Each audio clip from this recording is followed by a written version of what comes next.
सभी चाहते हैं, पूजा पाठ भी करते हैं, सब कुछ करते हैं, लेकिन लक्ष्मी मैया का भी एक असूल है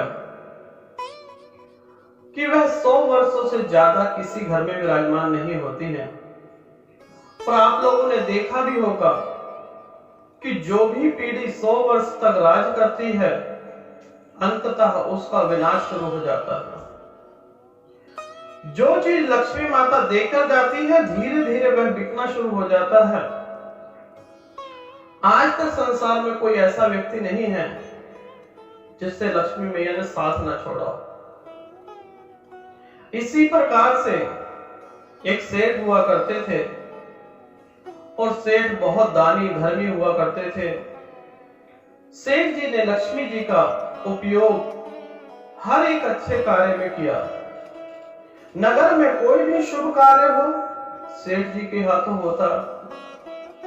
तो लक्ष्मी मैया उन सेठ जी से बहुत प्रसन्न थी। लक्ष्मी जी इतनी प्रसन्न कि कहने लगी कि एक बार जाने से पहले उस सेठ से मिलके आओ। सेठ जी के पास संध्या का समय था। सेठ जी थके हारे घर आए थे और लेटे बिस्तर पर चंद मिनट ही हुए थे कि उनकी आंखों के सामने एक तेज प्रकाश उत्पन्न हुआ और उसमें से एक स्त्री की उत्पत्ति हुई। अब सेठ जी थोड़े परेशान भी हुए और कहने लगे कि आप कौन हैं? तो वह कहने लगी, मैं लक्ष्मी हूं। सेठ जी ने प्रणाम किया और पूछा, माते, आपके आने का कारण क्या है? तो माता कहने लगी कि सेठ, जो मेरे असूल हैं, मैं किसी भी घर में 100 साल से ज्यादा नहीं रहती हूं।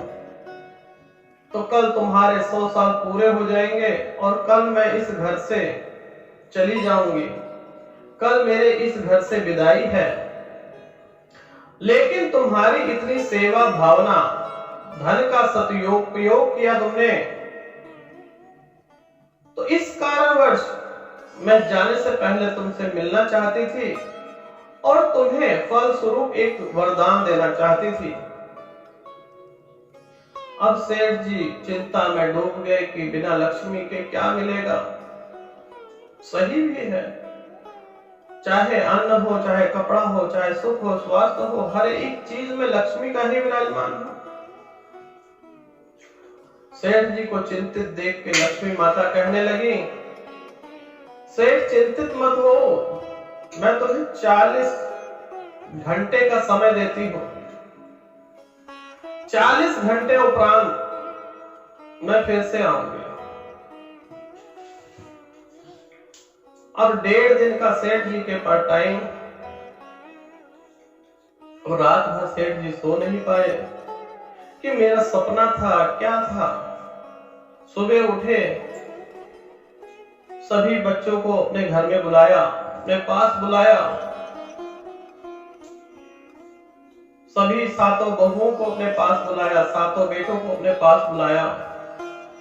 सभी आए और वह भी चिंतित कि पिताजी ने सबको साथ में क्यों बुलाया है। अब सारे पुत्रों की सभा लगने लगी। सारे पुत्र बैठ गए, सारी बहुएं बैठ गए। अब वार्तालाप शुरू हो गई।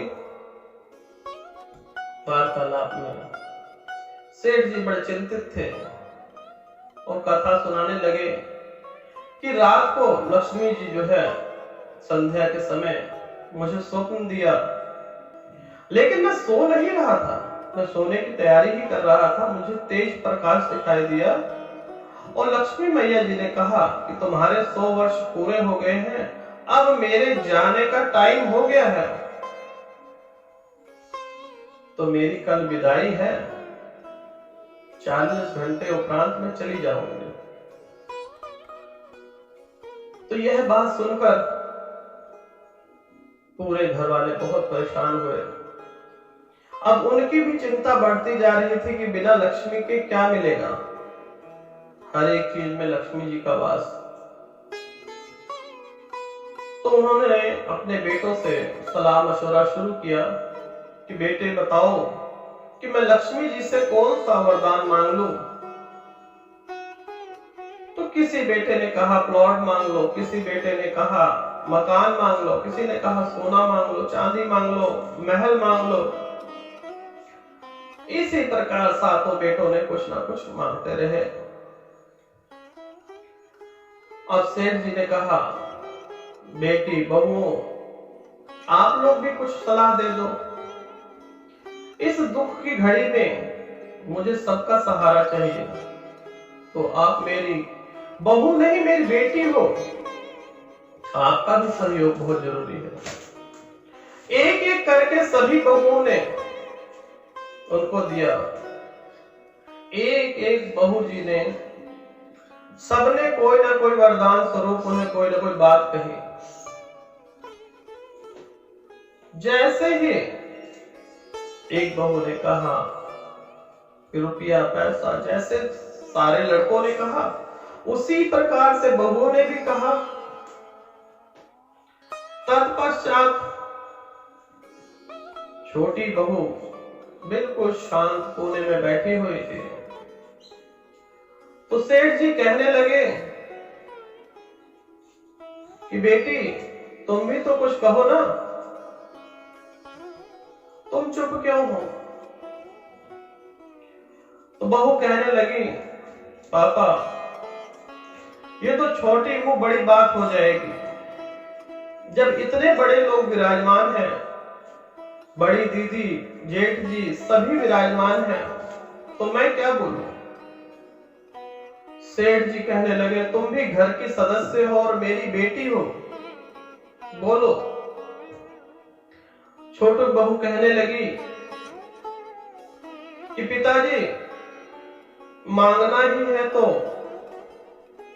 रुपया पैसा मकान सब चीजों में लक्ष्मी जी का वास है। मांगना है तो प्रेम मांगो, प्रेम से बड़ा कुछ नहीं है। यह सात भाई चाहे सुख हो चाहे दुख हो एक ही थाली में खाए। महल में रहना हो तो महल में रहे चाहे झोपड़े में, लेकिन सातों भाई एक साथ रहे। इसी प्रकार से सातों बहुओं में प्रेम बना रहे, चाहे महल हो चाहे झोपड़ी हो, लेकिन प्रेम कभी कम ना हो। प्रेम दिन दुगना रात चौगुना बढ़ता ही रहे, ऐसा वरदान पापा मांग लो। और 40 घंटे बीत जाने के बाद लक्ष्मी जी आई और सेठ जी फिर इंतजार कर रहे थे। अब सुबह का समय था, तो लक्ष्मी जी का जैसे ही आगमन हुआ, सेठ जी ने प्रणाम किया और कहने लगे माते आज आपका टाइम जाने का है, लेकिन आपने मुझे वरदान देने को कहा था, तो दीजिए आप मुझे वरदान। तो लक्ष्मी मैया कहने लगी मांगो सेठ, क्या मांगना चाहते हो। तो सेठ जी कहने लगे कि माते अगर आप मेरी सेवा से इतनी ही प्रसन्न हैं, मुझे कुछ नहीं चाहिए। मुझे इतना वरदान दे दो कि मेरे 7 पुत्र और 7 बहुओं में सदैव ही प्रेम बना रहे, चाहे महल हो चाहे झोपड़ा हो, सभी साथ रहे, साथ खाएं, एक ही थाली में खाएं। ऐसा वरदान दे दो माते। लक्ष्मी माता जी भी मुस्कुराई और कहने लगी सेठ, जिसने भी तुम्हें यह ज्ञान दिया है वह बहुत बड़ा ज्ञानी है।